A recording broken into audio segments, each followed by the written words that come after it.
মেজদা, তুমি আমায় ডেকেছিলে? হ্যাঁ, বসো।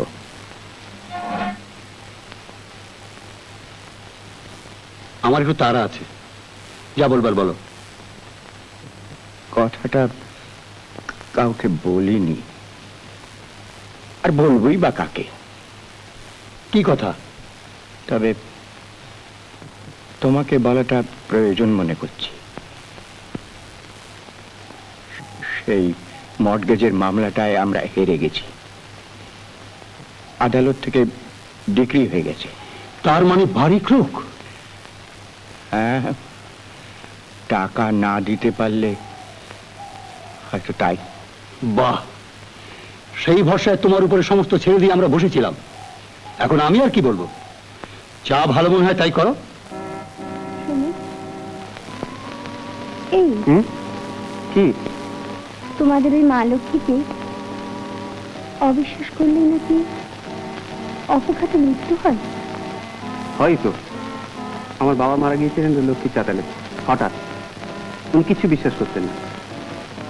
একবার একটা চোরের মৃতদেহ পাওয়া গেছিল ওই চাতালে। বোধ হয় তালা ভেঙে লক্ষ্মীর ঘরে কিছু চুটচুরি করতে এসেছিল। দেখো বাবা, তুমি এখন লক্ষ্মীর ঘরে সন্ধ্যে দিচ্ছ, তুমি আবার অবিশ্বাস করে সর্বনাশ ঘটিও না। হ্যাঁ, কি চোখে করে এত কালি পড়েছে, রোগা হয়ে গেছো। তোমার কি হয়েছে বলো তো?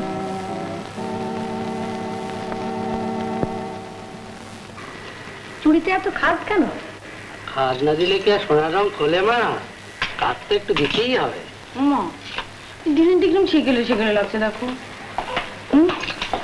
খুব করে গয়না করো। গয়না করাচ্ছে, গয়না বাড়িতে সব গয়না সবাই খুব গয়না করাচ্ছে।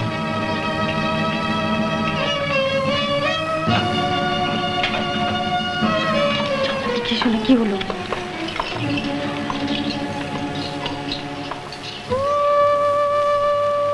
কি হলো? কি ওতে আর বাকি কি আছে? ভারী ক্রোক হয়ে যাবে, রাস্তার ভিখিরি হবে তোমরা। বিক্রি হবে তোমাদের গোষ্ঠী। আরে বাপু, মামলায় কি আমি সওয়াল করেছি যে হেরে গেলে আমি জবাবদিহি করবো? যাও যাও, গয়না করাচ্ছে। সবাই তোমরা স্বার্থপর, কেবল নিজেরটাই দেখেছো। তোমাদের মুখদর্শন করতে আমার ইচ্ছে করে না। খবরদার, আমার আর বোনের গয়না একদম হাত দেবে। যেদিন থেকে ওই নতুন বউ হয়েছে সংসারে, অলক্ষ্মী ঢুকেছে।